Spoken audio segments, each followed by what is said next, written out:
प्रेपोजिशनन, preposition, pre means pre and position positions.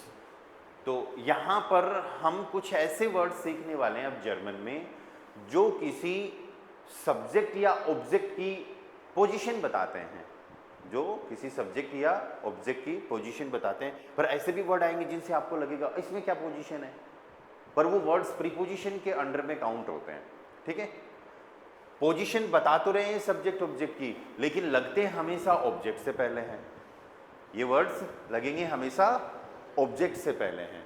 तो prepositions जो part है उनको जिस तरीके से नॉमिनेटिव, आकुजाटिव, डाटिव वर्ब्स को डिवाइड किया गया है ना, उसी तरीके से प्रीपोजिशंस को भी टू पार्ट्स में डिवाइड किया गया है, आकुजाटिव एंड डाटिव। ओवरऑल कहने का मतलब है जब बात ये आ गई कि प्रीपोजिशंस ऑब्जेक्ट से पहले लगती हैं, तो ऑब्जेक्ट तो अपने पास दो ही टाइप का है, या तो आकुजाटिव या डाटिव।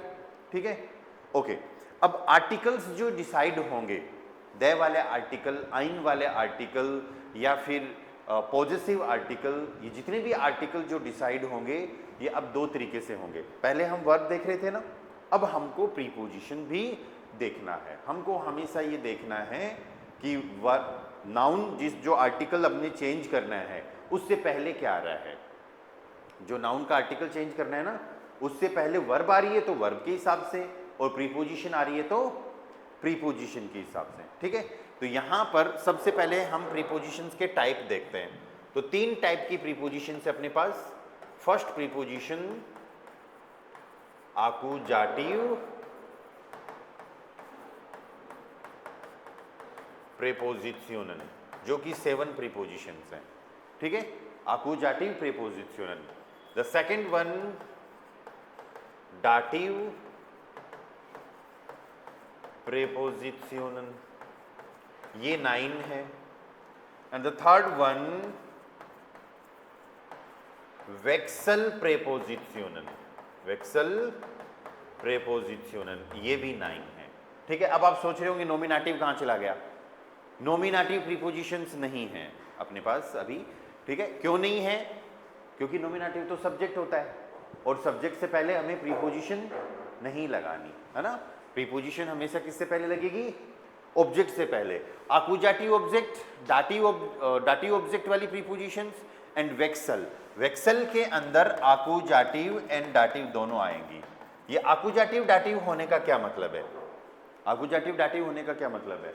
आकुजाटिव प्रीपोजिशंस मतलब जो 7 वर्ड्स आएंगे, इनके बाद में कोई भी नाउन आएगा, प्रोनाउन आएगा, पर्सन, थिंग, कुछ भी आएगा, राइट, उनका आर्टिकल हमेशा आकुजाटिव होगा। आकुजाटिव होने का क्या मतलब है कि इन प्रीपोजिशन के बाद में जो भी नाउन, प्रोनाउन, पर्सन, थिंग कुछ भी आए ना, राइट, उनका आर्टिकल क्या होगा, आकुजाटिव। डाटिव के बाद क्या होगा, डाटिव होगा। एंड वेक्सल प्रीपोजिशन, राइट, उनके बाद आकुजाटिव आर्टिकल भी आ सकता है और डाटिव आर्टिकल भी आ सकता है। ठीक है, पर जब हम वेक्सल प्रीपोजिशन सीखेंगे उस टाइम पे देखेंगे कि आकुजाटिव कब आएगा और डाटिव कब आएगा। ठीक है, ओके। एक छोटी सी बात और, जब भी सब्जेक्ट और वर्ब के बाद में कोई ऑब्जेक्ट आता है, राइट, तो वर्ब के हिसाब से देखा है अब तक अपन ने, अभी हम प्रीपोजिशन के हिसाब से भी देखेंगे। ये बात मैं पहले भी बोल चुका हूं, पर अभी वापस से इसलिए आई है क्योंकि आकुजाटिव अगर वर्ब आती है, आकुजाटिव अगर वर्ब आती है तो उसके बाद जो ऑब्जेक्ट आएगा वो डायरेक्ट ऑब्जेक्ट होगा, राइट। डाटिव वर्ब आती है, उसके बाद जो ऑब्जेक्ट आएगा वो इनडायरेक्ट ऑब्जेक्ट होगा। और कोई से भी प्रीपोजिशन के बाद में ऑब्जेक्ट आए तो हमें उसको बोलना है प्रीपोजिशनल ऑब्जेक्ट। क्या बोलना है, प्रीपोजिशनल ऑब्जेक्ट। इसका मतलब ऑब्जेक्ट अपने पास 3 टाइप के हो गए, राइट। 2 टाइप के तो आकुजाटिव डाटिव वर्ब के बाद आ रहे हैं, और एक टाइप का ऑब्जेक्ट प्रीपोजिशनल ऑब्जेक्ट जो प्रीपोजिशन के बाद आ रहा है। ठीक है, चलो स्टार्ट करते हैं फिर अपन फर्स्ट पार्ट, आकुजाटिव प्रीपोजिशनल। जो फर्स्ट पार्ट है दैट इज आकुजाटिव प्रीपोजिशनल। अरे आकुजाटिव होने का मीनिंग यही है, आप वो दिमाग लगाओ अपना।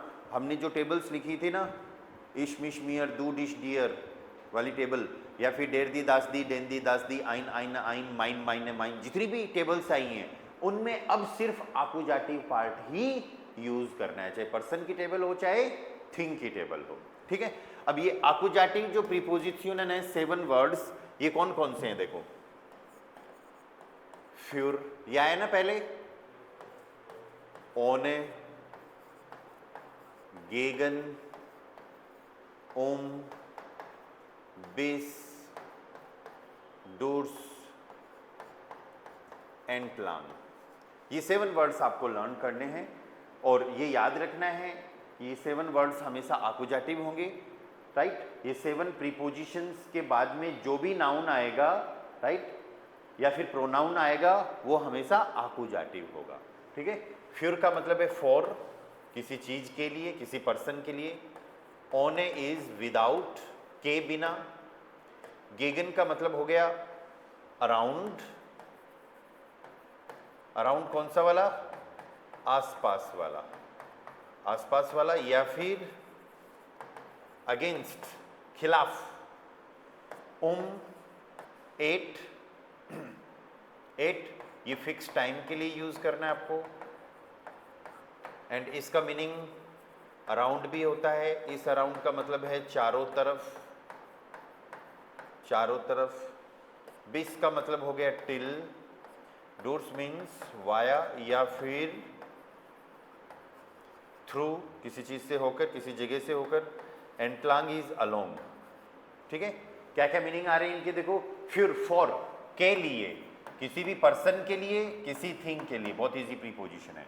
ऑन ए विदाउट, के बिना, के बिना, किसी भी पर्सन थिंग के बिना, है ना। प्रीपोजिशन के बाद में तो object, as a object, person thing कुछ भी आ सकता है, right.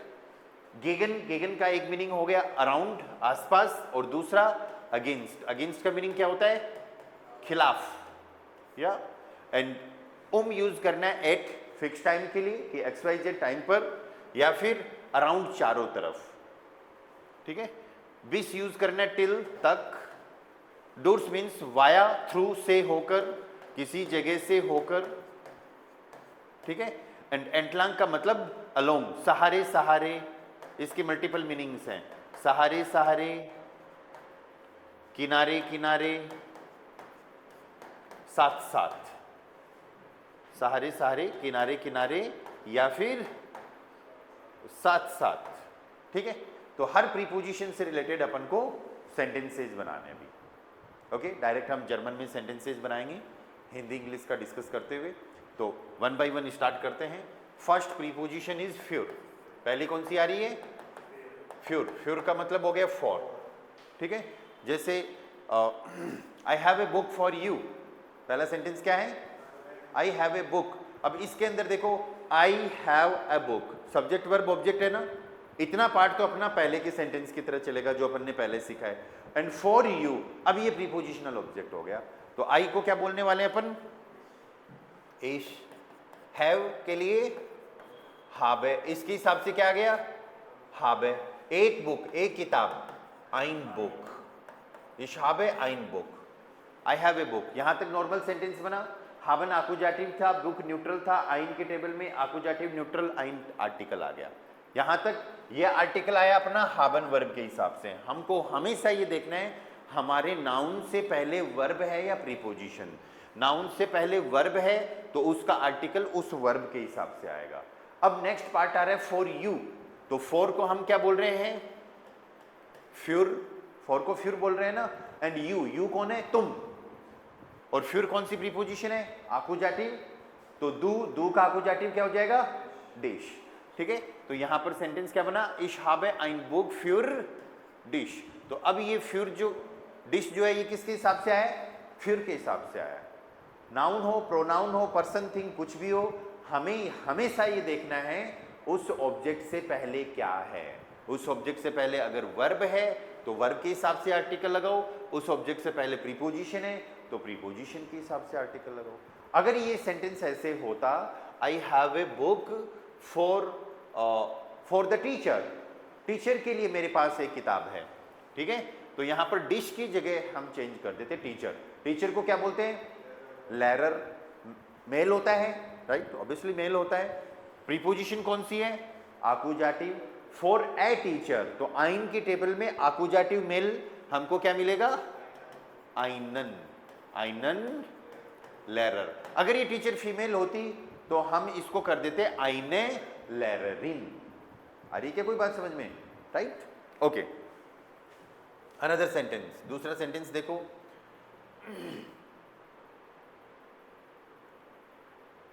She brings A pizza for my sister, कि वह मेरी सिस्टर के लिए एक पिज्जा लेके आती है। तो सी को हम क्या बोलने वाले हैं? जी। ब्रिंग के लिए ब्रिंग, पिज्जा के लिए आइने पिज्जा, या जी ब्रिंग्ड आइने पिज्जा। फॉर के लिए फ्यूर, माई सिस्टर के लिए सिस्टर क्या है? फीमेल, श्वेस्टर। सिस्टर को क्या बोलने वाले हैं? श्वेस्टर। फ्यूर आकुजाटिव है, माई की टेबल में जाएंगे, आकुजाटिव फेमिनिन, क्या मिलेगा आपको? माइने। सोचो, कैलकुलेट करो, जैसे आईना आया वैसे माइने। समझ में आई ये बात? अरे माइन की टेबल में देखो, माइन, माइने, माइन, माइने, फिर आकुजाटिव में माइनन, माइने, बस यही चाहिए फेमिनिन वाला, राइट? तो फ्यूर माइने। अब यहां पर आइने जो है ये ब्रिंग के हिसाब से लगा, और माइने जो है ये फ्यूर के हिसाब से लगा। आगे कहानी समझ में? This is for her, this is for her. तो दिस इज को क्या बोलेंगे? दासिस्ट। दिस, दैट, दिस, दोज को हम क्या बोलते हैं? दास बोलते हैं ना। So this is for her, so दासिस्ट फ्यूर। अब हर कौन है? लड़की, जी, और जी का आकुजाटिव जी रहता है। ऐसे होता है ना पर्सन से, इश मिश मियर दू डिश डियर। देव के दिमाग में नहीं आ रहा, कहाँ से लेके आ रहे हैं हम?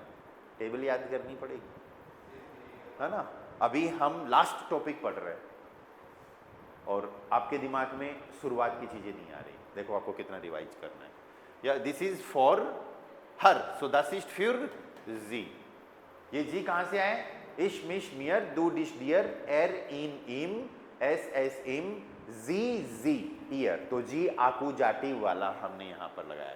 दिस इज फॉर हर, दासिस्ट फ्यूर जी। समझ में आई कुछ बात? ठीक है, सेकंड प्रीपोजिशन पे चलते हैं। देखो छोटा छोटा यूज देखते रहो बस इनका। नेक्स्ट अपना सेकंड पार्ट जो आ रहा है दैट इज ओन है। ओने का मतलब क्या होता है? विदाउट, के बिना, के बिना। अब ऐसे सेंटेंसेज बनाने जिसमें विदाउट आए, ओके? या you are going without me, तुम मेरे बिना ही जा रहे हो। You are going without me, तो यू के लिए क्या यूज करने वाले हैं अपन? डू। जाने के लिए वर्ब, जाने के लिए वर्ब इष्ट, gain, yes, very good, gain. और मैंने सेंटेंस बोला यू आर गोइंग, तो आपके दिमाग में आया होगा आर का भी लगाना है, लेकिन नहीं, ये कंटिन्यूअस का सेंटेंस है ना। और मैंने आपको कई बार बताया है बेसिक सेंटेंसेज में जब हेल्पिंग वर्ब और मेन वर्ब दोनों आते हैं इंग्लिश में, तो जर्मन में सिर्फ मेन वर्ब यूज करते हैं। Present continuous, past continuous, future continuous, ये जो कॉन्टिन्यूअस वाला जो टेंस है ये जर्मन में अलग से नहीं बनेगा। प्रेजेंट और कॉन्टिन्यूअस, सॉरी, प्रेजेंट इंडेफिनिट मतलब सिंपल और कॉन्टिन्यूअस एक ही बात है जर्मन में। हाँ, मेन वर्ब आ गई तो फिर हेल्पिंग वर्ब को अवॉइड करो। तो यू आर गोइंग में हम गोइंग यूज करेंगे, तो गेहन वर्ब का कॉन्जुगेशन हो जाएगा तो क्या बन जाएगा? डू गेस्ट, मतलब तुम जा रहे हो। विदाउट मी, विदाउट के लिए क्या यूज करना है? ओन है। मी, मैं कौन हूं? इश, लेकिन इश का आकुजाटिव चाहिए, मिश, या तो डू गेस्ट ओन ए मिश। आई बात समझ में? Okay. He needs a T, उसको एक चाय चाहिए, किसके बिना? बिना चीनी की, विदाउट शुगर, या तो उस टाइम पे भी हम ओने यूज कर सकते हैं। एयर ब्राउक्ट, नीड के लिए वर्ब लिख लो अगर आपके लिए नहीं है तो। एयर ब्राउक्ट, ये वर्ब होती है ब्राउखन, BRAUCHEN, एंडिंग हटा के EN लगा देंगे तो पूरी वर्ब बन जाएगी ना। तो एयर ब्राउक्ट, एयर ब्राउक्ट मीन्स ही नीड्स, क्या चाहिए उसको? एक कॉफी। आइनन काफे, आइनन काफे, ठीक है। ओने, ओने सुकर, आर्टिकल की जरूरत ही नहीं पड़ी खाने पीने की चीजों से पहले। यहां क्यों लगाया? क्योंकि यहां डेफिनेट बताया अपने, एक कॉफी, एक कॉफी चाहिए, है ना, एक, तो इसलिए आइनन। एर ब्राउक्ट आइनन काफे ओने सुकर, सुकर डेर सुकर मैस्कुलिन, क्योंकि अभी अपन डिफाइन नहीं कर पाएंगे ना कौन सी चीनी, है ना, डेफिनेट चीनी नहीं हो सकती। शुगर तो शुगर होती है, simple. Okay, another sentence, without money, बिना पैसे के मोबाइल खरीद रहा है। तुम्हारे बिना तो वो अपन ने जैसे ओन मिश हो गया वैसे ओन डिश हो जाएगा। कुछ नया सेंटेंस लेते हैं, या जैसे फॉर एग्जाम्पल डेर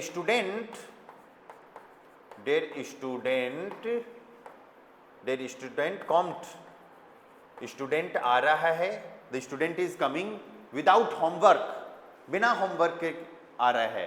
तो ओन होमवर्क होता है हाउस ऑफ गाबे, ठीक है। और फेमिनिन वर्ड है ना दी, और दी का आकुजाटिव क्या रहेगा, दी।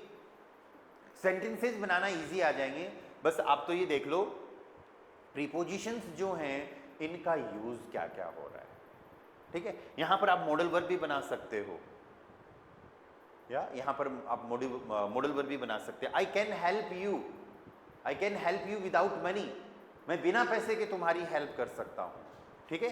तो ऐसा सेंटेंस आप बनाओगे तो देखो कैसे बनेगा। इश कान मॉडल वर्ब आ रहा है ना, आई कैन हेल्प, तो इश क्योंन वर्ब याद आ रही है क्या कुछ? अगर आपने पढ़ाई करी है तो बिल्कुल याद आएगा, अदरवाइज तो पता नहीं आज तो क्या हुआ, मैं क्यों गया क्लास समझ नहीं आ रहा, घर पे साफ सफाई कर लेता, दिवाली आ रही है, आज तो कुछ क्लास में समझ में नहीं आया। क्यों नहीं आया? क्योंकि पहले का नहीं पढ़ा, राइट। ओके, तो मॉडल वर्ब आएगी इश कान, तो हेल्प एंड में जाएगा कि नहीं जाएगा, ठीक है। तो इश कान किसकी हेल्प कर सकते हो? तुम्हारी। तो इश कान डियर, डियर क्यों भाई, कोई बताएगा? हेल्फन डाटिव है, यस। ज्योति आप भी यही बताने वाले हो, यही बताने वाले थे क्या? ओने दास गिल्ट, गुड, ओने दास गिल्ट, ये प्रीपोजिशनल ऑब्जेक्ट है। अरे प्रीपोजिशनल ऑब्जेक्ट ऐसा है, शुरुआत में, बीच में, एंड में, कहीं पर भी ले आओ, बस सेंटेंस लॉजिकल बनना चाहिए। तो इश्कान डियर ओने दास गिल्ट हेल्फन, और मैं आप लोगों को ये रिकमेंड करूंगा कि दास आर्टिकल भी मत लगाओ गिल्ट से पहले, क्योंकि यहां हम बता नहीं रहे कि कौन सा डेफिनेट पैसा, राइट। अब देखो एक छोटी सी चीज जो बहुत इंपॉर्टेंट है आपके लिए पूरी जर्मन में किसी भी ग्रामर के टॉपिक के लिए, मैंने आपको ये कहा हुआ है कि जितने भी वर्ड्स लर्न करने हैं हमको कैटेगरी वाइज डेयर दी दास दी आर्टिकल लगा के लर्न करने हैं ना, ताकि हमें पता चले कि वो मैस्कुलिन फेमिनिन न्यूट्रल कौन सी कैटेगरी का है, राइट। पर बहुत सारे सेंटेंसेज ऐसे भी बनेंगे जिनके अंदर क्या होगा कि हमें आर्टिकल की जरूरत नहीं पड़ेगी। उसका रीजन ये है कि वहां पर वो जो नाउन जिससे पहले हम आर्टिकल लगाना चाहते हैं वो ऐसे डेफिनेट इंडेफिनेट नहीं होता, वो एक जनरल बात होती है बिना पैसे के। तो कौन से पैसे के भाई, राइट। जैसे यहां पर बात हुई इश कान डियर ओन ए गिल्ट हेल्फन, राइट। ओन ए दास गिल्ट, दास में तो फिर डेफिनेट हो गया ना, और ओन ए आइन गिल्ट तो वो इंडेफिनेट हो गया, पर वो लॉजिकल नहीं है। ग्रामर के हिसाब से वो ठीक है, राइट, क्योंकि हमने जो सीखा है मॉडल वर्ब सेकंड पोजीशन पे, मेन वर्ब एंड में, और फिर नाउन से पहले आर्टिकल लगाना है, चाहे डेफिनेट हो चाहे इंडेफिनेट हो, राइट। पर आप ये भी तो थोड़ा सा लॉजिकल देखो, कौन सी चीनी, कौन सा पैसा, डेफिनेट नहीं है ना, और इंडेफिनेट भी नहीं हो सकता, तो वो एक जनरल बात में आता है, तो उसको हम बिना आर्टिकल के यूज करेंगे। समझ में आ रही है कि बात थोड़ी सी? चलो नेक्स्ट प्रीपोजिशन पे चलते हैं, अगर यहां कोई डाउट नहीं है तो। गेगन, थर्ड प्रीपोजिशन इज गेगन। गेगन का मीनिंग एक तो हो गया अराउंड, ठीक है, दूसरा मीनिंग नीचे देखेंगे। अराउंड का मतलब हो गया चारों तरफ, चारों तरफ। हाँ सॉरी, आसपास, का होता है चारों तरफ, मैंने गलत लिख दिया अराउंड यहां पर। गेगन का यहां मतलब है आसपास, आसपास। वो अराउंड इंग्लिश में एक ही है, हिंदी में दो हैं, राइट। हिंदी में दो मीनिंग होते हैं ना, तो यहां पर आसपास है गेगन। ओके, अगेंस्ट आगे आएगा ना, दो दो अलग अलग यूज पढ़ेंगे, डोंट वरी, चिंता मत करो, दोनों सिखाऊंगा, राइट। तो गेगन का मीनिंग क्या हो गया यहां पर? आसपास। जैसे फॉर एग्जाम्पल आपको एग्जैक्ट किसी चीज का पता नहीं चल रहा और फिर आप बोलो कि हम आसपास ही हैं, हम नदी के आसपास ही हैं, लग तो रहा है, आवाज तो आ रही है पानी के बहने की, right. We are around the river, तो वी के लिए वियर, और आर के लिए जिंट। यहां पर जाइन वर्ब क्यों यूज कर लिया? क्योंकि यहां पर और कोई मेन वर्ब नहीं थी। आई बात समझ में? We are going around the river, अगर ये सेंटेंस बनाओगे तो फिर आर नहीं आएगा, फिर गोइंग आएगा, राइट? सो वी आर जिंट गेगन, वी आर जिंट गेगन, रिवर को बोलते हैं फ्लूस। क्या बोलेंगे? फ्लूस, FLUS, फ्लूस। ये डेर फ्लूस होता है या रिवर, और अब डेर का आकुजाटिव क्या हो जाएगा? डेन। वी आर जिंट गेगन डेन फ्लूस, हम एक नदी के आसपास हैं, पता नहीं कौन सी नदी है, तो आइन का आकुजाटिव क्या आ जाएगा? आइनन, राइट? आसपास के लिए। ओके, अनदर सेंटेंस, इसका हिंदी में या इंग्लिश में मीनिंग बताना। द किंडर स्पीलन गेगन दी शूले, दी शूले का आकुजाटिव दी रहेगा। द किंडर स्पीलन गेगन दी शूले, क्या मीनिंग निकलेगा इसका? या बच्चे स्कूल के आसपास खेल रहे हैं या फिर पास खेल रहे हैं, है ना? लेकिन आसपास ही रखो इसका मीनिंग, पास में मत रखो, क्योंकि आसपास में तो ये असमंजस की स्थिति है कि भाई आसपास में स्कूल है, लेकिन आपने बोल दिया बच्चे स्कूल के पास खेल रहे हैं। हाँ, आसपास ही बोलो। अरे मैं इसलिए मना कर रहा हूं क्योंकि पास के लिए अपने पास अलग से एक प्रीपोजिशन और है जो वेक्शल में आएगी, जो तीसरी टाइप की प्रीपोजिशन है ना, उसमें पास के लिए अलग से प्रीपोजिशन आएगी। तो बच्चे स्कूल के आसपास खेल रहे हैं, ठीक है? ऐसे ही अनदर सेंटेंस, एर स्टेट वर्ब क्या होती है? स्टैंड, खड़ा होना या फिर खड़ा है। एर स्टेट गेगन एक वर्ड होता है अम्पल, दी अम्पल, ट्रैफिक लाइट। अम्पल का मीनिंग क्या है? ट्रैफिक लाइट, और दी का आकुजाटिव दी रहेगा। इसका मतलब वह ट्रैफिक लाइट के आसपास खड़ा है, ठीक है? तो आसपास के लिए आपको क्या यूज करना है? गेगन यूज करना है। और यस, हाँ, बिल्कुल, इसका लिखा है ना डेर फ्लूस, रिवर, और ये क्या हो गया? Traffic light. नए वर्ड्स जो हैं उनको इंग्लिश में लिख देता हूं मैं। और गेगन का एक मीनिंग और आ रहा है, दैट इज अगेंस्ट, खिलाफ। जैसे for example, you are against me, तो यू के लिए दू बिस्ट गेगन मिश। अब देखो, सेंटेंस पढ़ते ही पता चल जाना चाहिए क्या मीनिंग देना चाह रहा हूं मैं, राइट? ऐसे नहीं होगा कि तुम मेरे आसपास हो, दू बिस्ट गेगन मिश, तुम मेरे आसपास हो, ठीक है? अभी तो हमने यही बोला है कि तुम मेरे खिलाफ हो, तो दू बिस्ट गेगन मिश। ओके, वह कार को एक बस के अगेंस्ट में चला रहा है, मतलब इधर से कार चला रहा है वो और इधर से बस आ रही है, तो वो भी क्या है? अपोजिट जो है वो भी क्या है? अगेंस्ट है, राइट? उसके लिए भी हम इसी को यूज करेंगे। एयरफेट क्या चला रहे हैं? दास आउटो, एयरफेट दास आउटो, या गेगन बस डेर बूस, बस को क्या बोलेंगे? डेर बूस, मैस्कुलिन, तो डेर का आकुजाटिव डेन। एयरफेट दास आउटो गेगन डेन बूस, अगेंस्ट, खिलाफ। तुम हमेशा मेरी मदर के खिलाफ बोलते हो, या तुम दुष्पृष्ट। देखो, मैं जैसे ही सब्जेक्ट के साथ में वर्ब बोल दूं ना, आपके तुरंत दिमाग में आना चाहिए हाँ ये एक्सप्रेशन वर्ब थी और इस सब्जेक्ट के हिसाब से ऐसा कॉन्जुगेशन हो गया, ठीक है? तो दुष्पृष्ट हमेशा के लिए वर्ड आता है ईमर। ईमर का मीनिंग क्या हो गया यहां पर? ऑलवेज। दुष्पृष्ट ईमर गेगन किसकी मदर? मेरी मदर। मदर कौन है? मुटर, फीमेल। एंड माइन्स का फेमिनिन पार्ट माइने, और आकुजाटिव भी माइने ही रहता है, ठीक है? तो दुष्पृष्ट ईमर गेगन माइने मुटर, तुम हमेशा मेरी मदर के खिलाफ बोलते हो। देखो, आसपास के लिए मेरे दिमाग में एक सेंटेंस हो रहा है। गेगन का तो समझ में आ गया ना आपको, अगेंस्ट। आसपास को हम कई बार समय के लिए भी यूज करते हैं, पूरा तो नहीं पता, लेकिन मूवी 10 बजे के आसपास स्टार्ट होगी। आई बात समझ में? Movie will start around 10 o'clock, ठीक है। तो उस केस में हम ये सेंटेंस ऐसे भी बना सकते हैं, देयर फिल्म, देखो इस सेंटेंस को आप थोड़ा एक्सट्रैक्ट कर लेना अलग से, देयर फिल्म बेगिन्ड गेगन 10 Uhr। समझ में आया बात? या ये उवर लगाना बहुत जरूरी है। देयर फिल्म बेगिन्ड गेगन 10 Uhr, that means movie will start around 10 o'clock। Movie जो है वो 10 बजे के आसपास स्टार्ट होगी। तो इसको हम समय के लिए भी यूज कर सकते हैं ना। चलो आपका थोड़ा काम कर ही देता हूं मैं। या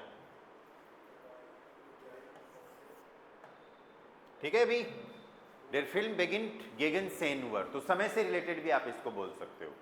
ओके, गेगन प्रीपोजिशन क्लियर है। चलो नेक्स्ट अपनी आ रही है उम का यूज करते हैं। नो मैं फियर, उम का एक मीनिंग तो हो गया एट किसके लिए? फिक्स टाइम के लिए, ठीक है। और उम का दूसरा मीनिंग हो गया अराउंड कौन सा है अभी? चारों तरफ,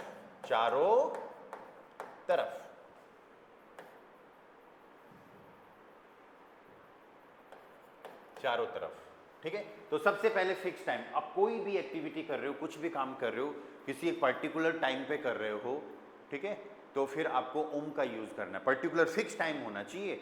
जैसे 9:50 पर आप ग्रामर पढ़ना स्टार्ट कर देते हो, ग्रामर पढ़ते हो, तो आपका सेंटेंस ये बन जाएगा यहाँ पर, ich lerne die Grammatik, I learn the grammar। Sentence समझना, ich lerne die Grammatik क्या होता है भाई?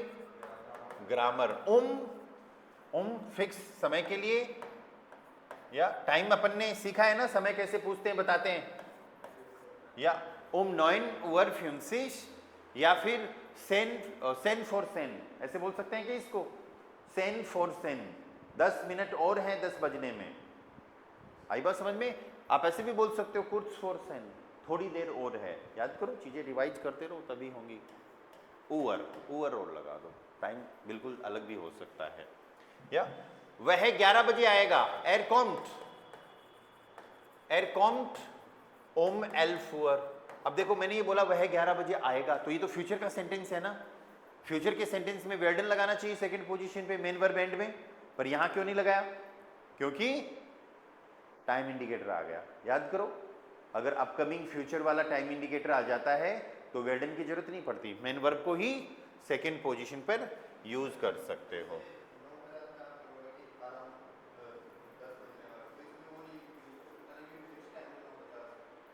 हाँ, 9:50 फिक्स टाइम है, तो जनरली अगर के अलावा सिंपल 9:50 की बात करें तो कुर्स फॉर सेन हो सकता है। बाकी तो फिक्स टाइम की बात हो रही है, तो तभी तो स्पेशली ऐसा टाइम लिखा है 9:50, अदरवाइज तो 9 o'clock 10 o'clock ऐसे ही बोल देते। या सो कॉम्ट 11 Uhr, डेयर unterricht beginnt 7:30 Uhr। अब देखो इसको बोलेंगे कैसे? 7:30 9:50, ठीक है। 50:30 के बाद में आप चाहो तो मिनूटन भी बोल सकते हो, पर जरूरत नहीं है, क्योंकि आवर्स के बाद में मिनट्स ही आती हैं, है ना। सेकंड्स तो वैसे ही कोई लॉजिकली नहीं बोलता, ठीक है। ओम का फिक्स टाइम का मीनिंग समझ में आ गया? ओके। एंड अराउंड चारों तरफ के लिए, we are standing around the tree, हम कई सारे लोग हैं, हम पेड़ के चारों तरफ खड़े हैं, ठीक है। तो हमारा सेंटेंस क्या बन जाएगा? वी आर स्टेन। अगर हम दौड़ रहे हैं तो वी आर रेनन, खड़े हैं तो स्टेन, और हम दौड़ रहे हैं पेड़ के चारों तरफ तो रेनन का मीनिंग क्या हो गया? टू रन, टू दौड़ना, एंड स्टेन मीन्स टू स्टैंड, ठीक है। तो वी आर स्टेन पेड़ होता है बाउम, पेड़ को क्या बोलते हैं? बाउम, मैस्कुलिन वर्ड है ये, ट्री, ठीक है। पेड़ के चारों तरफ, तो डेर का आकुजाटिव क्या हो जाएगा? डेन। और ये बोलना हो हम एक पेड़ के चारों तरफ दौड़ रहे हैं, एक पेड़, तो वहां पर क्या आ जाएगा? आइनन। चारों तरफ का मीनिंग समझ में आ रहा है ना? तो ये तो फर्स्ट मीनिंग था इसका, ठीक है, और यहाँ के चारों तरफ वाले सेंटेंसेज इधर आ जाएंगे। ओके, सो वीर स्टेन डेन बाउंड। ऐसे ही स्टूडेंट्स टेबल के चारों तरफ बैठे, टेबल टिश, डेर टिश, तो फिर डेन टिश आकुजाटिव, या दी स्टूडेंटन, दी स्टूडेंटन। बैठने के लिए वर्ब होती है जित्सन। क्या मीनिंग होता है इसका? जित्सन, जित्सन। दी स्टूडेंटन जित्सन डेन टिश। डेर का आकुजाटिव क्या हो गया? डेन। क्लियर है चीज? ओके।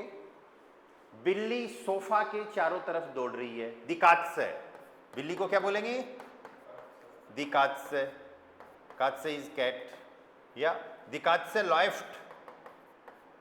अरे रन, वॉक,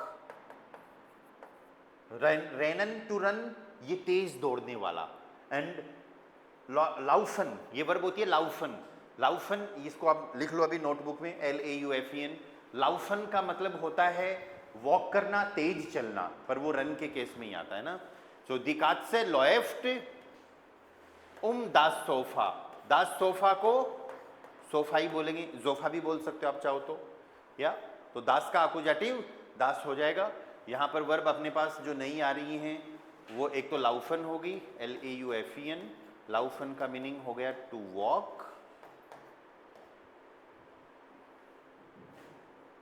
टू वॉक या फिर टू रन, दैट मीन्स तेज चलना, ठीक है। और ऊपर जो वर्ब आई थी दैट इज रेनन। रेनन का मतलब क्या हो गया? टू रन, ये तेज भागना, ठीक है, अलग, या फिर सिंपल भागना, अलग अलग मीनिंग है। उमलाउट जब वर्ब कॉन्जुगेशन करेंगे तब आएगा, क्योंकि ये स्ट्रॉन्ग वर्ब है। वर्ब कॉन्जुगेशन करेंगे तब आएगा उमलाउट।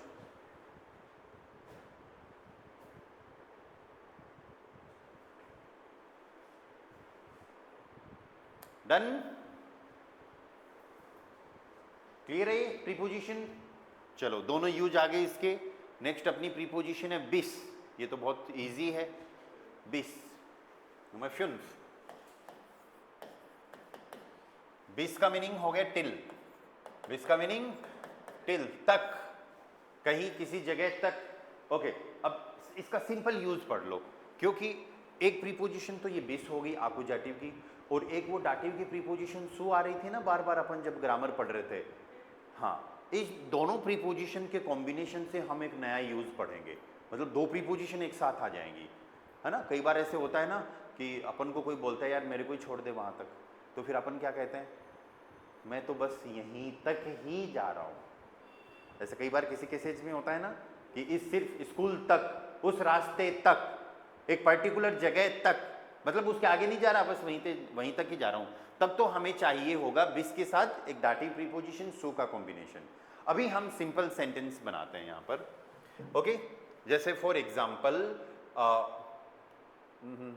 We will learn till Friday, या फिर वी लर्न टिल फ्राइडे, हम फ्राइडे तक पढ़ते हैं। तो सेंटेंस वी आर लर्नन बिस फ्राइटाग। अब इसमें आर्टिकल क्यों नहीं लगाया? डेज तो मैंने आपको बताए सारे मैस्कुलिन, हम कोई डेफिनेट फ्राइडे की बात नहीं कर रहे। जनरली हम तो लगातार ही पढ़ रहे हैं और फ्राइडे तक ही पढ़ते हैं, तो एक पर्टिकुलर कोई फ्राइडे नहीं है ना इसके अंदर, राइट। तो इस केस में हमने आर्टिकल नहीं लगाया। वी आर लर्नन बिस फ्राइटाग, ठीक है, till Friday. Okay, another sentence, मैंने यहां तक कहां तक?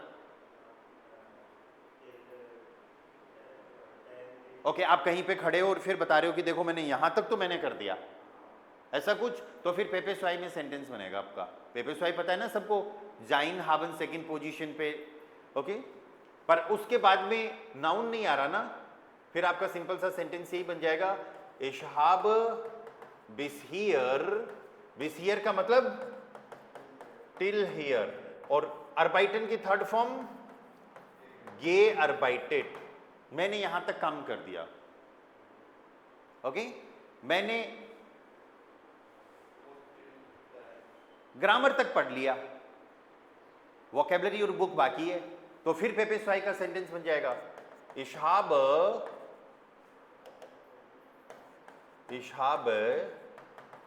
बिस दी ग्रामाटिक। दी ग्रामाटिक का अकुजाटिव दी रहेगा। इशहाब बिस दी ग्रामाटिक लर्न की थर्ड फॉर्म गेलेंट, वीक वर्ब है। वीक वर्ब में हम क्या करते हैं, शुरुआत में जीई और एंड में टी। इशहाब बिस दी ग्रामाटिक, ओके। वह सिटी तक जा रहा है, अगर वो पैदल जा रहा है तो एर गेट, और वो ड्राइव करके जा रहा है, राइड करके जा रहा है, किसी ट्रांसपोर्ट से जा रहा है तो एर फेट। यहां गेहन वर्ब है, यहां फारन वर्ब है।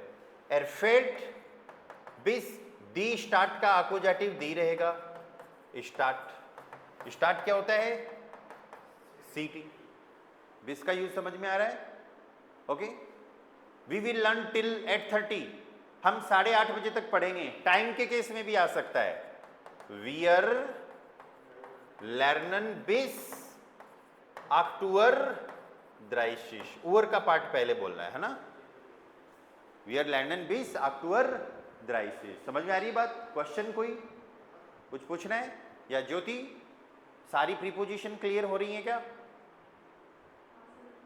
ठीक है, तो बिस का एक ही यूज है बस, टिल तक, और कोई यूज नहीं है।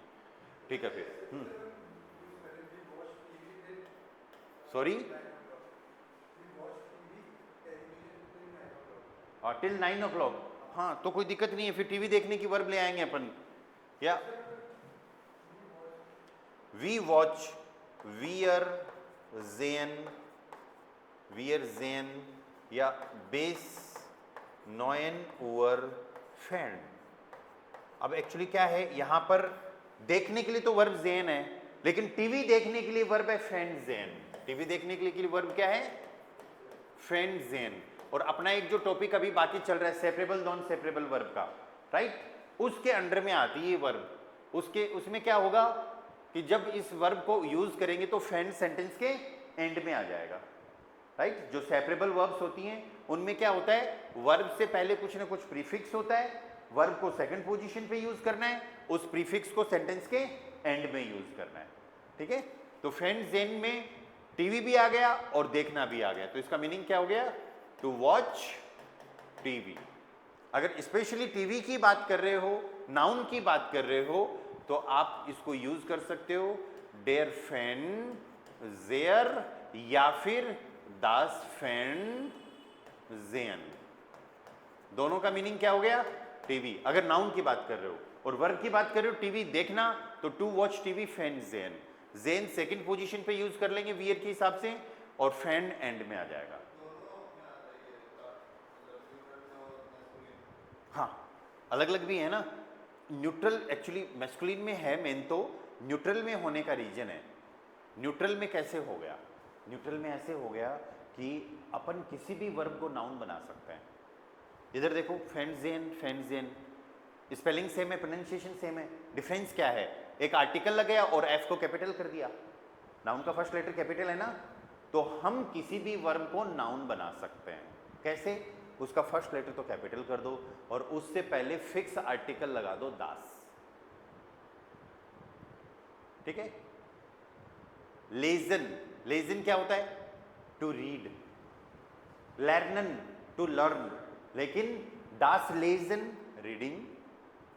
अरे यार ये रीडिंग तो बहुत डिफिकल्ट है, दस लेजन इज श्वेयर। अब आपको लगेगा लेजन तो वर्ब थी, नहीं, आर्टिकल लगा दिया तो नाउन हो गया वो। ठीक है, सॉरी, अरे डेयर तो फिर वो फैन जेर है ना, वो तो नाउन है ओरिजिनल। मैं तो ये इसका बता रहा हूं सेकंड का, उसकी तरफ ध्यान क्यों दे रहे हो, वो तो नाउन है। ऐसे तो बाकी वर्ब्स का भी हो सकता है नाउन, जैसे अर्बाइटन, अर्बाइटन क्या होता है, टू वर्क, और नाउन बना दिया तो दास तो वर्ब हो गई, ए कैपिटल कर दिया तो दास अर्बाइटन, वर्क काम, लेकिन जरूरत ही नहीं इस नाउन की, दी अर्बाइट ऑलरेडी अवेलेबल है। हेल्फन टू हेल्प, दास हेल्फन, हेल्प सहायता, लेकिन जरूरत ही नहीं है, बना भी दोगे तो भी कोई दिक्कत नहीं है, लेकिन दी हिल्फ है, ऑलरेडी अवेलेबल है, राइट। तो वर्ड्स खूब सारे अवेलेबल है दोस्त। हाँ, वर्ब का अगर नाउन बनाएंगे तो दास लगाना है। यहां फेंड जेयर आर तक वर्ब थोड़ी थी, एन लगाए तब वर्ब बनी ना वो तो, राइट। फेंड जेन होती है वर्ब तो वर्ब से नाउन बना सकते हैं। सॉरी, हाँ बिस दी एंड है, बिस दास से एंड है, बिस सू एंड है, कई तरीके के अल्टरनेटिव होते हैं। We watch till the end, तो बिस सू एंड है, दो प्रीपोजिशन हो गई, डाटिव और आकुजाटिव। सू डाटिव, बिस आकुजाटिव। तो सू पर चलो, डाटिव में चलेंगे तो फिर ये बिस को वापस से क्लियर करेंगे, है ना, वहां तक।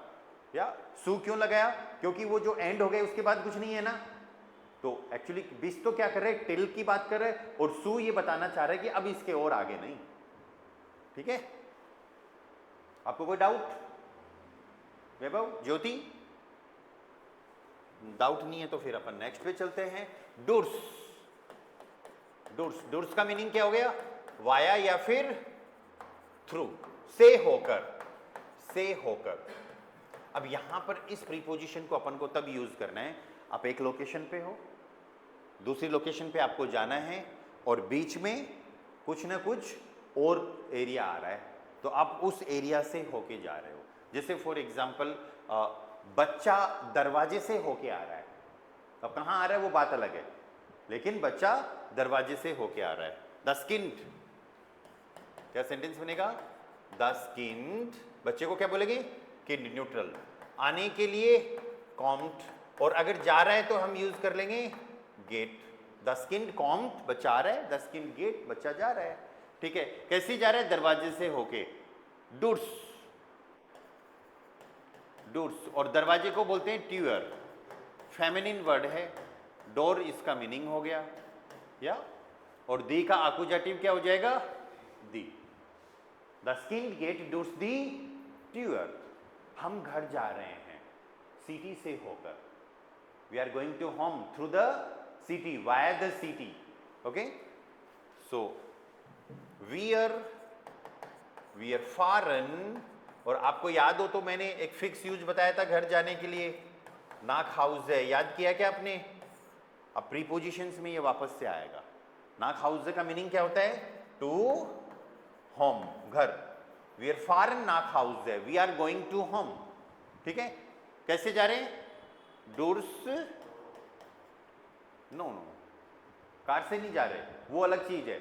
से होकर, जगह से होकर, या सिटी से होकर। स्टार्ट, सिटी को क्या बोलते हैं, स्टार्ट, फेमिनिन वर्ड है ये, या दी स्टार्ट, और दी का आकुजाटिव वापस से क्या हो गया, दी हो गया। कौन सा वाला है डाटिव, नाक हाउस है, हाँ ये डाटिव, ये डाटिव का हो गया, और ये आकुजाटिव हो गया। प्रीपोजिशनल ऑब्जेक्ट है दोनों, या इन दोनों को आगे पीछे भी कर सकते हो आप ऐसे भी बोल सकते हो, वी आर फॉरेन डूस दी स्टार्ट नाक हाउस है। ठीक है, प्रीपोजिशनल ऑब्जेक्ट आगे पीछे हो सकते हैं, शुरुआत में भी आ सकते हैं। हाँ, तो दिक्कत कहाँ है, शुरुआत में ले आओ ना, डोर्स दी स्टार्ट फॉरेन वी आर नाक हाउस है। ठीक है, वर्ब सेकंड पोजीशन पे होनी चाहिए, subject object, object direct indirect prepositional सब आगे पीछे हो सकते हैं, बस इतना ध्यान रखना वर्ब सेकंड पोजीशन पे होनी चाहिए, और सब्जेक्ट वर्ब से या तो पहले आएगा या फिर बाद में, आसपास होना चाहिए।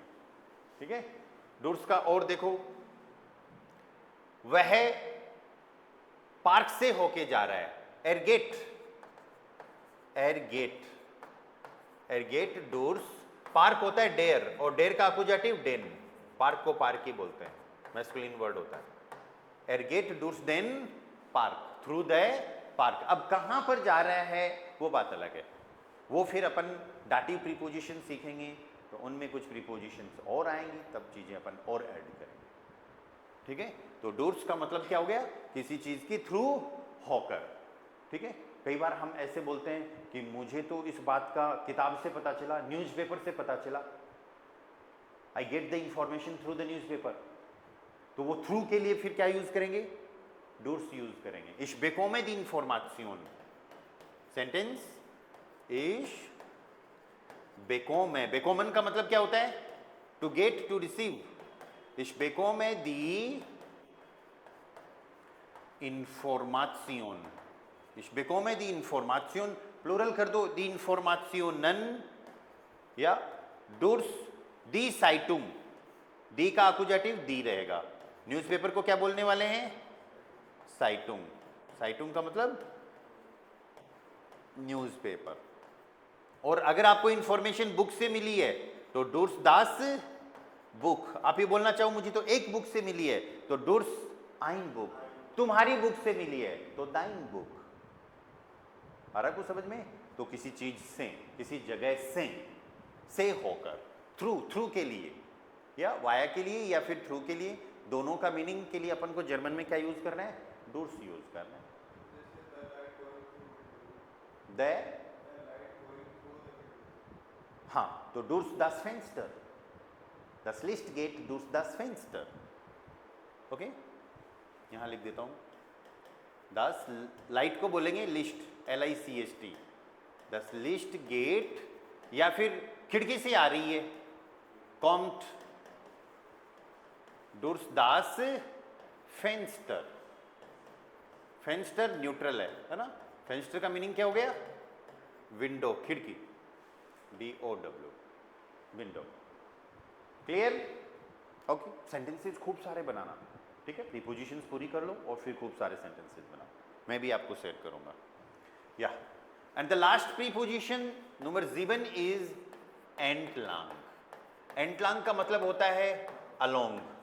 आप लोग में से कोई भी एक पर्सन इसको अलोन मत समझ जाना। अलोन तो अकेला अलग होता है, ये है अलोंग।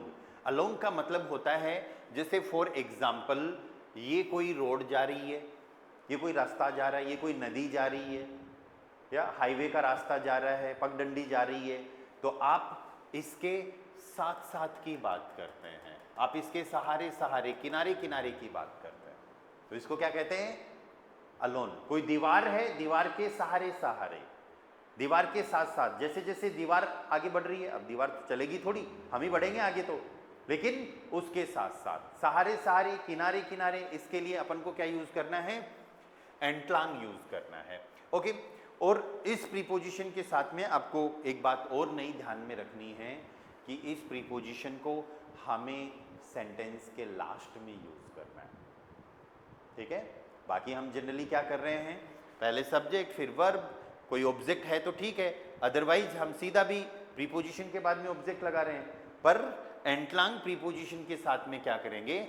सब्जेक्ट आ जाएगा, वर्ब आ जाएगी, वर्ब के हिसाब से ऑब्जेक्ट आ रहा है तो ठीक है, या अदरवाइज प्रीपोजिशन का ऑब्जेक्ट आएगा और प्रीपोजिशन सेंटेंस के एंड में रहेगी। तो सीधी सीधी सी बात यह है कि एंटलांग प्रीपोजिशन जब भी आएगी तो हमको इसे सेंटेंस के एंड में यूज करना है। तो एक प्रीपोजिशन तो आकुजाटिव में आएगी और एक डाटिव में आएगी, बस। ओके, चलो एंटलांग से सेंटेंसेस बनाते हैं। देखो कौन कौन से वर्ड्स यूज कर सकते हैं अपन, किस किस के सहारे सहारे, किनारे किनारे जा सकते हैं अपन? दीवार के सहारे सहारे, किनारे किनारे, तो दी वांट। वांट क्या हो गया? दीवार। गली के सहारे सहारे तो, या फिर रोड, दी स्ट्रास है। नदी के सहारे सहारे, डेर फ्लूस, डेयर फ्लूस, ठीक है? इनसे तीनों से सेंटेंसेस बनाते अपन। किसके साथ? किसी पर्सन के साथ, तो वो तो अलग प्रीपोजिशन है दोस्त, वो डाटिव में आएगी, कल पढ़ेंगे उसको, है ना? कल की छुट्टी मत कर लेना, सैटरडे क्लास है। हाँ, ब्रिज बोल सकते हैं, ब्रिज जा रहा है, दी ब्रूक है, ब्रिज को बोलेंगे दी ब्रूक है, या ब्रिज के साथ साथ। बिल्कुल, जो लंबी चीजें हैं ना, लंबे जो रास्ते हैं, राइट, उन स्पेशली उनके लिए यूज होता है ये, ठीक है? अब एक छोटी सी चीज यहीं पे नोट कर लो, एंटलांग आकुजाटिव प्रीपोजिशन है, दी का आकुजाटिव दी का आकुजाटिव दी, डेर का आकुजाटिव डेन, यहां डेन कर देंगे और दी का दी रहेगा, ठीक है? चलो सेंटेंस बनाते हैं। सबसे पहले दीवार का, बच्चा दीवार के साथ साथ, जैसे जैसे दीवार है वैसे उसके पास पास से जा रहा है, तो बच्चे को क्या बोलेंगे? दास, द स्किन गेट, दीवांट एंटलांग। जनरली यहां पर आनी चाहिए ना प्रीपोजिशन, राइट? पहले प्रीपोजिशन फिर नाउन, लेकिन एंटलांग के साथ में अपन को क्या करना है, प्रीपोजिशन को एंड में। द स्किन्ड के हिसाब से गेट कॉन्जुगेट हो गया और दी वांट जो है वो एंटलांग के हिसाब से आ गया, क्योंकि प्रीपोजिशन अपनी आकुजाटिव थी। बस स्पेशल रूल यहां पर यही है, एंटलांग प्रीपोजिशन को हमें सेंटेंस के एंड में यूज करना है। दी स्ट्रासे, wir fahren das Fahrrad, हम साइकिल क्या कर रहे हैं, साइकिल राइड कर रहे हैं। wir fahren das Fahrrad, या जैसे रोड है, जैसे जैसे रोड है तो उसके साथ साथ, या दी स्ट्रासे, दी स्ट्रासे और लास्ट में क्या गया, एंटलांग। wir fahren das Fahrrad die Straße entlang, तो फारन के हिसाब से 10 फाराड आ गया और एंटलांग के हिसाब से दी स्ट्रासा आ गया। नहीं, एनवीडीए में यहां पर कोई सेंटेंस नहीं बनेगा, ठीक है। डेर फ्लूस, माइन फ्रेंड, मेरा दोस्त, mine friend EUND, mine friend Comte, मेरा दोस्त आ रहा है, या नदी, नदी के किनारे किनारे आ रहा है, राइट। तो डेर का आकुजाटिव क्या हो जाएगा, डेन, डेन फ्लोस एंटलांग, एंटलांग कहां जा रहे हैं, एंड में जा रहे हैं। तो माइन फ्रेंड कॉम्ट, या डेन फ्लूस एंटलांग, यस।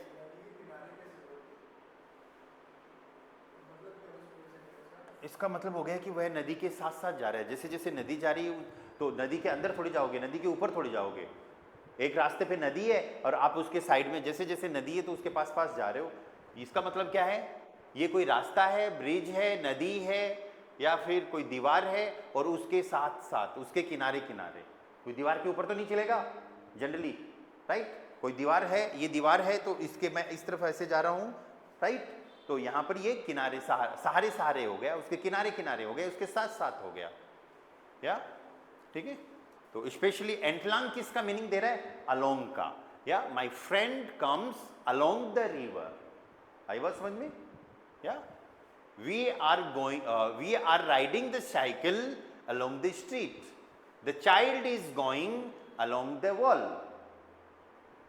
समझ में आया कुछ सेंटेंस, ओके।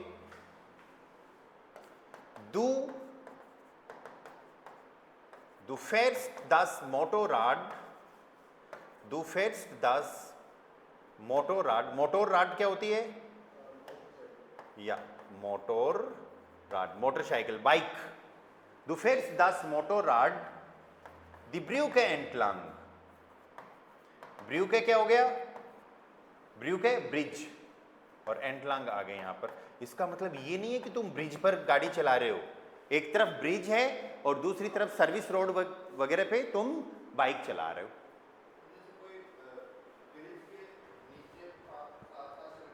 वो फिर सब प्रीपोजिशन लगाएगी, वो पोजीशन बताने वाली, और कई सारी प्रीपोजिशन है। अगर आप ऊपर चल रहे हो तो यूबर प्रीपोजिशन लेंगे, ब्रिज के नीचे से जा रहे हो तो उंटर लेंगे, राइट। क्यूरियोसिटी खूब सारी है ना, डोंट वरी, प्रीपोजिशन भी खूब सारे आने वाले हैं। अभी तो 7 करी हैं, 18 प्रीपोजिशन और बाकी हैं। आप जो प्रीपोजिशंस की बात कर रहे हो साथ में, या फिर ऊपर, उसके नीचे, सामने से, पीछे से, तो वो सब प्रीपोजिशन वेक्सल और डाटिव के अंदर आएगी। क्लियर। अभी आप एक काम करो, जो मैंने आपको आकुजाटिव प्रीपोजिशंस लिखवाई है, फिर ऑन ए गेगन ओम बिस डूर्स एंटलांग, इनका मीनिंग याद कर लो, इनसे रिलेटेड सेंटेंसेस बनाओ खूब सारे, ठीक है। इन प्रीपोजिशन से रिलेटेड कोई डाउट, ठीक है। बहुत सारे क्वेश्चंस आएंगे दिमाग में, टेंशन मत लो। आपके दिमाग में हम एक प्रीपोजिशन यूज कर रहे हैं, हो सकता है उसी सेंटेंस में 2 प्रीपोजिशन और आ जाएं, ऐसे सेंटेंसेस भी आएंगे दिमाग में। पर अभी एक बार कि मैंने ये प्रीपोजिशन पढ़ी है, मैं इससे रिलेटेड सेंटेंस बनाता हूँ। जब सारी प्रीपोजिशन पढ़ लेंगे अपन, तो फिर आपके दिमाग में जैसा सेंटेंस आए वैसा बनाओ। ऑल क्लियर, या ज्योति, डाउट, कोई क्वेश्चन? नो?